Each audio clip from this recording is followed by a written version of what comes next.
Assalamualaikum warahmatullahi wabarakatuh. Alhamdulillah wassalatu wassalamu ala Rasulillah Sayyidina Muhammadin wa ala alihi wa ashabihi. Para pemirsa, sahabat beriman dimanapun Anda berada, insyaallah pada video kali ini kembali kami akan menghadirkan fikih praktis ya untuk pemula. Insyaallah pada video kali ini kita akan membahas tentang seputar masalah mandi wajib. Ya, di sini kita akan membahas hal-hal yang menyebabkan mandi wajib dan fardu atau rukun mandi wajib itu sendiri. Nah, silakan perhatikan di layar. Pertama kita akan bahas hal-hal yang menyebabkan seseorang mandi wajib. Namun sebelum kita lanjut, perlu kita ketahui bahwa yang disebut dengan mandi wajib itu adalah ya mandi yang dilaksanakan untuk mengangkat hadas besar. Ya, karena tidak asing di dalam ilmu fikih, ya itu tidak asing dengan istilah hadas besar dan hadas kecil. Ya, hadas kecil itu cara mengangkatnya dengan melaksanakan wudu. Adapun hadas besar itu cara mengangkatnya adalah dengan melaksanakan yang namanya mandi. Ya, itu biasa kita kenal dengan istilah mandi wajib. Ya.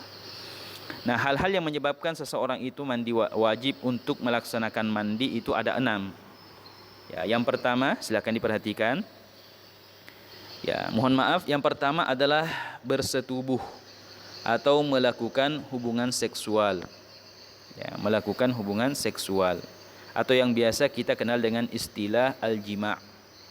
Ya, walaupun tidak keluar mani. Ya, walaupun salah satu atau kedua-duanya tidak sampai keluar mani, maka itu sudah wajib mandi sebelum melaksanakan ibadah seperti sholat, tawaf dan ibadah-ibadah yang lainnya yang kita diwajibkan untuk mengangkat hadas terlebih dahulu sebelum melaksanakan ibadah tersebut. Nah, di sini ada catatan bahwa yang dimaksud dengan bersetubuh atau melakukan hubungan seksual adalah ya masuknya hasyafah atau kepala kemaluan laki-laki ke dalam farji atau lubang kemaluannya perempuan. Ya, jadi tidak harus masuk semua ya. Ya, seseorang itu digolongkan bersetubuh, digolongkan melakukan jima' itu tidak harus masuk semua kemaluan laki-laki ke dalam kemaluan perempuan. Ya, akan tetapi apabila sudah kepala kemaluan sang laki-laki sudah masuk ke dalam farji atau ke lubang kemaluannya perempuan, maka itu sudah dihukumi jima', sudah dihukumi bersetubuh, yang mana kedua pelaku itu sudah diwajibkan untuk mandi. Nah, kemudian di sini ada catatan lagi, meskipun memakai kondom atau sejenisnya, ya meskipun sang laki-laki itu menggunakan alat seperti kondom atau sejenisnya, ya asalkan sudah masuk hasyafahnya kepala kemaluan sang laki-laki tadi, suami tadi, maka itu sudah diwajibkan mandi karena itu sudah tergolong jima atau bersetubuh. Ya, ataupun tidak keluar sperma. Ya, meskipun tanpa keluar sperma asalkan sudah masuk itu tadi, maka sudah dihukumi bersetubuh. Itu yang pertama. Kemudian yang kedua, yang mewajibkan mandi adalah keluarnya air mani. Ya, keluarnya air mani. Ya, di sini ada catatan, baik keluarnya air mani itu karena bersetubuh, ya itu tadi sudah dibahas. Ya, atau keluarnya karena bermimpi. Ya, atau yang biasa kita kenal dengan istilah mimpi basah. Ya, ada orang yang tidur, tiba-tiba di dalam mimpinya itu dia mimpi. Nah, lalu kemudian sebab dari mimpi itu dia keluar mani, ya maka orang yang bermimpi itu diwajibkan untuk mandi sebelum melaksanakan ibadah seperti sholat. Ya, atau sebab lainnya, atau dia mengeluarkan keluarnya mani itu dengan sebab lain, na'udzubillah, seperti melakukan onani misalnya, meskipun itu diharamkan mengeluarkan air mani dengan menggunakan tangan sendiri, ya itu tidak diperkenankan, ya itu haram hukumnya. Ya, beda jika seorang suami mengeluarkan air maninya dengan menggunakan tangan istri, ya itu tidak mengapa. Ya, jadi keluarnya mani. Ya, di sini ada catatan keluarnya sperma atau mani mewajibkan mandi baik bagi laki-laki maupun perempuan. Ya, jadi keluarnya mani juga berlaku untuk perempuan. Ya, itu yang kedua yang mewajibkan mandi, keluarnya air mani. Ya, dan keluarnya air mani itu ya ditandai dengan rasa nikmat saat keluarnya, ya itu yang kedua. Kemudian yang ketiga yang mewajibkan mandi adalah haid. Ya, jadi setelah selesai haid atau menstruasi, maka seorang wanita itu diwajibkan untuk mandi terlebih dahulu sebelum melaksanakan ibadah seperti sholat atau ibadah-ibadah yang lainnya. Nah, apa itu haid? Ya, darah haid itu adalah darah yang keluar dari rahim perempuan yang mana perempuan tersebut telah berusia 9 tahun ukuran hijriah. Ya, jadi apabila ada seorang wanita umurnya sudah mencapai atau sudah sempurna 9 tahun ukuran hijriah, jadi bukan ukuran Masehi ya, tapi ukuran hijriah, lalu kemudian keluar darah dari rahimnya, dari kemaluannya, maka itu sudah dihukumi darah haid. Ya, darah haid. Ya, dan haid itu minimalnya sehari semalam. Nah, masa minimalnya itu sehari semalam dan maksimalnya 15 hari. Ya, untuk teman-teman yang ingin mendapatkan penjelasan yang lebih rinci lagi, yang lebih sempurna lagi tentang masalah haid, teman-teman boleh memiliki bukunya guru kita Buya Yahya. Ya, beliau sudah membuat atau menyusun sebuah buku tentang darah perempuan. Ya, itu teman-teman boleh pesan dengan menghubungi kami di 0823 4683 0141, 0823 4683 0141, atau teman-teman boleh cari di Play Store, bukan di Shopee, atau silahkan cari di YouTube pembahasan tentang darah haid oleh guru kita Dr. Buya Yahya. Ya, nama channelnya Al-Bahjah TV. Itu lebih rinci lagi penjelasan beliau tentang masalah darah haid ini. Ya, jadi kita kembali. Ya, yang ketiga yang menyebabkan wajib mandi adalah haid, setelah selesai dari haid. Ya. Kemudian yang keempat yang mewajibkan mandi adalah nifas. Ya, jadi seorang wanita yang telah melahirkan, jadi darah nifas itu adalah darah yang keluar dari rahim wanita yang telah melahirkan. Ya, jadi nifas itu adalah darah yang keluar dari rahim wanita yang telah melahirkan. Apakah melahirkannya itu dengan melahirkan normal atau dengan cara operasi sesar? Yaitu ada darah yang keluar, maka itu disebut dengan darah nifas. Nah, masa minimalnya nifas itu adalah sebentar. Ya, umumnya wanita itu mengalami nifas umumnya itu 40 hari, dan maksimal daripada nifas itu adalah 60 hari. Ya, kalau sudah lebih dari 60 hari kok masih ada darah yang keluar, maka itu sudah bukan darah nifas lagi, maka sudah mungkin itu adalah darah istihadhah atau darah penyakit.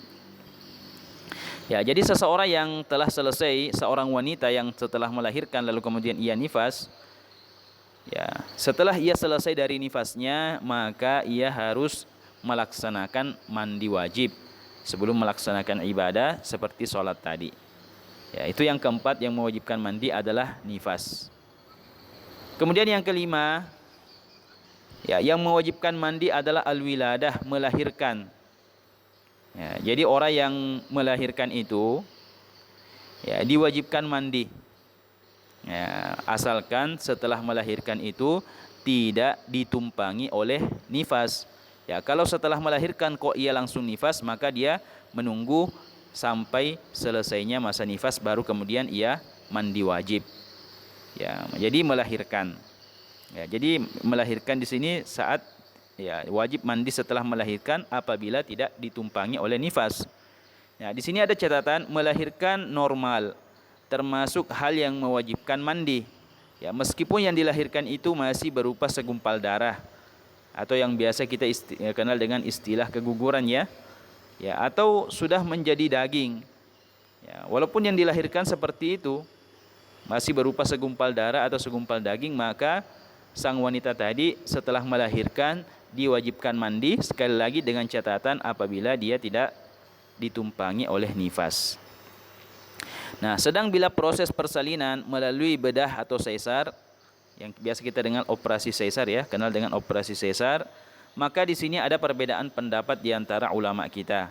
Ada yang berpendapat bahwa orang yang melahirkan dengan cara sesat itu tetap wajib mandi. Dan ada juga yang berpendapat bahwa orang yang melahirkan dengan cara operasi itu tidak wajib mandi. Ya, namun kami pribadi memilih pendapat yang wajib mandi sebagaimana yang dipilih oleh guru kami, guru kita Buya Yahya, pengasuh Pondok Pesantren Al-Bahjah. Itu yang kelima.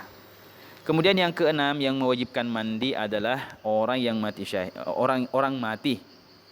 Ya, orang mati yang bukan mati syahid. Ya, di sini ada catatan orang yang meninggal wajib dimandikan selain orang yang meninggal dalam kondisi syahid.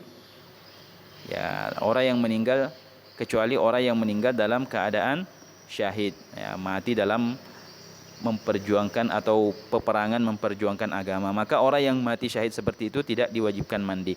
Adapun orang yang meninggal biasa atau meninggal dalam keadaan normal seperti pada umumnya, maka itu kita wajib untuk memandikannya. Nah, kemudian yang kedua yang juga tidak diwajibkan mandi adalah korban keguguran atau aborsi yang belum tampak bentuk sebagai manusia. Ya, seperti masih berbentuk segumpal daging. Ya, jadi misalnya ada seorang wanita, ya naudzubillah, melakukan aborsi atau keguguran, lalu kemudian yang keluar itu masih berupa segumpal darah, ya, atau segumpal daging yang belum berbentuk manusia, maka itu juga tidak wajib untuk dimandikan. Ya, sedangkan apabila bayi yang keguguran tersebut telah memiliki sebahagian bentuk manusia, seperti ia telah memiliki tangan, telah memiliki kepala, maka jika yang keluar atau yang keluar seperti itu sudah berbentuk seperti manusia, maka itu wajib dimandikan. Ya, jadi yang 6 ini adalah mati atau meninggal dunia, itu wajib dimandikan kecuali orang yang meninggal dalam keadaan syahid atau yang korban keguguran, anak yang sebab keguguran atau aborsi yang belum tampak bentuknya sebagai manusia, seperti masih berbentuk segumpal daging atau segumpal darah, maka itu tidak wajib dimandikan. Beda halnya jika sudah mempunyai anggota badan seperti sudah mempunyai tangan, ya sudah berbentuklah seperti manusia, maka itu wajib dimandikan. Ya, jadi itulah 6 hal yang mewajibkan mandi. Yang pertama adalah jima atau bersetubuh, yang kedua adalah keluarnya air mani, yang ketiga adalah haid, yang keempat adalah nifas, yang kelima adalah melahirkan apabila tidak ditumpangi dengan nifas, ya, yang keenam adalah mati yang bukan mati syahid atau korban keguguran atau aborsi yang belum berbentuk manusia. Nah, sekarang teman-teman kita masuk lagi kepada fardu mandi. Ya, jadi perlu teman-teman ketahui bahwa mandi wajib itu mudah. Ya, fardu mandi wajib itu hanya ada 2. Ya, yang pertama, rukun mandi yang pertama adalah niat. Ya, niat mandi besar itu mesti dilakukan berbarengan dengan saat pertama kali menyiramkan air ke anggota badan. Ya, jadi saat kita pertama kali menyiramkan air ke anggota badan kita, maka disitulah kita menghadirkan niat untuk mandi wajib. Ya, adapun niatnya itu nawaitul ghusla li raf'il hadatsil akbari lillahi ta'ala. Itu wajib kita berniat di dalam hati saat pertama kali kita menyiramkan air ke tubuh kita. Ya, boleh juga dengan menggunakan niat apa saja, dengan bahasa apa saja. Boleh dengan bahasa Indonesia, saya niat mandi untuk mengangkat hadas besar karena Allah, boleh juga. Atau dengan bahasa daerah masing-masing. Yang jelasnya itu kita harus lintaskan di dalam hati kita, niat itu harus kita lintaskan di dalam hati kita saat kita menuangkan air ke anggota tubuh kita atau menyiramkan air ke anggota tubuh kita. Di sini ada catatan, anggota badan yang pertama kali disiram ini boleh yang manapun, baik bagian atas atau bawah ataupun tengah. Ya, jadi memulai mandi wajib itu bebas, mau mulai dari arah atas, mulai dari bagian tengah atau bagian bawah, yaitu mulai dari kaki, itu ya terserah. Ya, adapun nanti apabila kita membahas tentang kesunahan maka itu hal yang berbeda lagi. Yang jelasnya kita di sini bahas tentang masalah fardunya atau rukun-rukunnya. Ya, bila pada saat pertama kali menyiramkan air ke salah satu anggota badan kita, lalu kemudian tidak diberi dengan niat, maka anggota badan tersebut harus disiram kembali karena siraman yang pertama itu tidak dianggap masuk pada aktivitas mandi besar tersebut. Kenapa? Karena tidak didahului oleh niat. Ya, di sini sebagai contoh, pada saat memulai mandi, ia pertama kali menyiram bagian muka. Namun tidak disertai dengan niat. Ya, setelah itu Anda menyiram bagian dada dengan disertai niat. Nah, dalam hal ini muka yang telah basah dengan siraman yang pertama tersebut itu tidak dianggap, ya, itu dianggap belum disiram. Maksudnya belum masuk pada aktivitas mandi wajib. Kenapa? Karena penyiramannya itu dianggap tidak termasuk dalam aktivitas mandi wajib karena belum adanya niat tadi. Ya, disiram sebelum ada niat, tidak disertai dengan niat. Oleh karenanya bagian muka mesti disiram kembali. Penyiraman kembali ini sudah merupakan siraman yang masuk pada aktivitas mandi besar atau mandi wajib, mengingat dilakukan setelah penyiraman di bagian dada, yang mana penyiraman di bagian dada tadi itu dibarengi dengan niat. Ya, itu. Jadi contoh misalnya tadi kita menyiram wajah kita. Saat kita menyiram, kita tidak menyertakan niat. Ya, maka menyiram wajah tadi itu belum masuk pada aktivitas mandi wajib. Ya, maka lalu kemudian ia menyiram kedua kalinya, dia menyiram bagian dada. Ya, ketika dia menyiram bagian dada, baru di situ dia berniat, membarengkan niat di dalam hati untuk melaksanakan mandi wajib.